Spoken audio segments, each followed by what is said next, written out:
पटना में राजद विधायक मुकेश रोशन को फोन पर धमकी देने वाला आरोपी गाजियाबाद से गिरफ्तार हुआ है। पुलिस आरोपी को लेकर पटना पहुंची।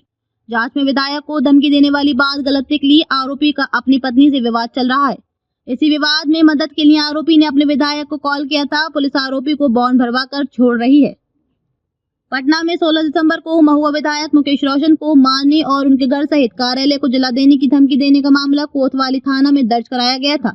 पुलिस मामले की जांच करते हुए आरोपी की पहचान यूपी गाजियाबाद के रहने वाले मनीष कुमार के रूप में की, जिसे पुलिस गाजियाबाद से गिरफ्तार कर लिया। कोतवाली law and order DSP Krishna Murari Prasad ने बताया कि मामला काफी संवेदनशील था, इसलिए मामले की गंभीरता को देखते हुए व्हाट्सएप पर दिए गए आवेदन के अनुसार अग्रतार कार्रवाई करते हुए इस मामले में एक टीम गठित कर शुरू कर दी गई है।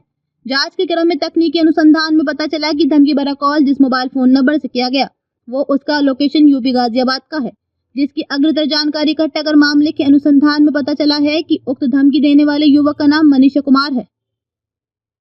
पूछताछ में ये बात सामने आई कि मनीष का अपनी पत्नी से विवाद चल रहा है, जो महुआ विधानसभा क्षेत्र का रहने वाला है, जिसने फोन से लगातार महुआ विधायक मुकेश रोशन से मिलने की जिद पर अड़ा था। विधायक मुकेश रोशन ने समय के अभाव में मिलने से मना कर दिया, जिसके बाद मनीष ने विधायक से कहा कि अगर आप मेरी मदद नहीं करेंगे तो मैं आपके पास आकर आपके ऑफिस में ही आत्महत्या कर लूंगा। ससुराल वाले समस्तीपुर से आए। मैंने 13 लाख रुपए की बेची थी ज़मीन 2014, अभी साल भर पहले 13 लाख में ज़मीन बिकी थी। 14 अक्टूबर में अम्बेडकर जयंती थी। मेरे ससुराल वाले सब लोग आए, मुझे बयाने में मिले थे 2,40,000 रुपये। मेरे ससुराल वालों ने, मम्मी पापा थे, मम्मी घर पे थी, पापा और मैं खेत पे थे। उन्होंने घर आके सर लूट की, घर में से जो पैसा था वो निकाल लिया। उसके बाद वो मोनी दरोगा के पास गई, पीछे से हम लोग भी गए, तो मेरी रिपोर्ट नहीं लिखी गई। 7 लाख का ज़बरदस्ती मुझे डरा धमका के बॉन्ड साइन कराया गया। भाई सुनो ना जी सर। हमको पहले ये बताइए कि जो आपने विधायक जी जिस आने पर वो बताइए सर उसमें मैं सर के पास काफ़ी बार गया, मैंने फ़ोन भी करे सर को। कौन सर के पास? मुकेश जी के पास काफ़ी बार गया। मेरे ज़िले के विधायक हुए तो मैं सर कई बार गया उनके पास। उनसे मेरा कोई फैमिली विवाद भी नहीं है। मैं तो बचपन से रहा भैया यूपी में, ठीक यूपी में रहा। मैं गया उनके आवास पे भी गया था मिलने। मैंने सर से बोला, सर रिक्वेस्ट करता हूँ आपसे, मैं कोर्ट कचहरी के कब तक चक्कर काटूंगा। मेरे बूढ़े माँ बाप है सर, बूढ़े माँ बाप। मैं कोर्ट कचहरी में 1 साल से आ रहा हूँ, लड़की आ नहीं रही, लड़की कोर्ट में पेश नहीं होती। मुझे फिर अब 20 तारीख में सर मैं तारीख पे आया हूँ, मेरे 20 तारीख में सर तारीख है। मैं 20 तारीख में फिर तारीख, मैंने सर से बोला, मैंने कि सर या तो मुझे इंसाफ दिलाइए, आप मेरे विधायक हैं, आप या तो मुझे इंसाफ दिलाइए, नहीं तो मैं आपके आवास पर आके वहीं जहाँ मैं आपसे मिलने आया था मैं तेल छिड़क के आग लगा लूँगा। यही सर मैंने बात बोली। यही मेरे पास गाजियाबाद, ये मुझे लेके आए हैं गाजियाबाद से। यही बात मैं अपने गार्जियन के सामने बोल रहा था। मम्मी और फादर हम दोनों गाजियाबाद रहते हैं। धमकी नहीं दिए थे? नहीं सर, धमकी का तो मेरा सर से कोई मतलब ही नहीं। पहली बात तो मैं 20,000 रुपये 15,000 की सर नौकरी करने वाला। मैं सर को बचपन से गाजियाबाद रहा।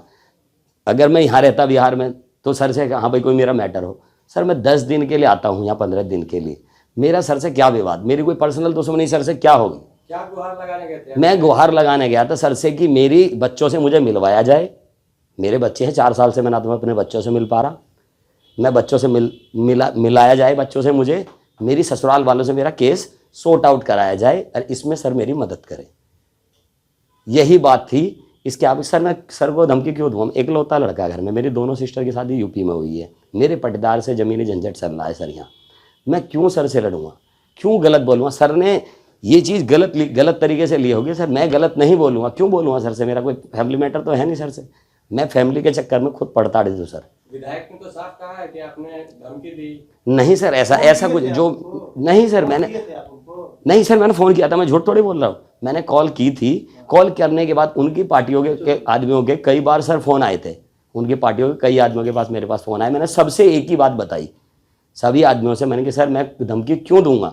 जितने भी कॉल डिटेल मेरे पास हैं, जितने आदमियों के फ़ोन आए हैं, मैंने सबको यही बोला कि मैं सर को धमकी क्यों दूंगा। मैंने सर से ये बोला कि सर मुझे अगर इंसाफ नहीं मिलता, आप मेरे पार्टी के विधायक हैं, मैं आपके वहाँ आके तेल छिड़क के आत्मदाह कर लूँगा। ये विधायक जी आपको क्यों फंसा रहे हैं? सर मुझे अब इस चीज़ को तो सर मैं तो जानूंगा नहीं, क्योंकि जब मेरी फैमिली, मेरी पत्नी मिसेज मुझे फंसा रही है तो विधायक साहब को कैसे बोल सकता हूँ कि विधायक साहब मुझे क्यों फंसा रहे हैं? बताइए सर। राजद विधायक को धमकी मिली थी राजद विधायक को धमकी मिली थी, उस मामले में कारेस्टिंग हुई है, क्या कुछ पूरा निकल के मामला सामने? देखिए 16 दिसंबर 2024 को देर संध्या में हम लोगों को एक आवेदन प्राप्त हुआ हालांकि वो आवेदन पहले व्हाट्सएप के माध्यम से हम लोगों को पता प्राप्त हुआ था। उसमें यह जिक्र यह किया गया था कि माननीय विधायक महुआ को, जब वो वैशाली जिला में थे, उनको किन्हीं के द्वारा फ़ोन आया, और वो फ़ोन आया कि उनको धमकी भरा कोई फ़ोन आया था।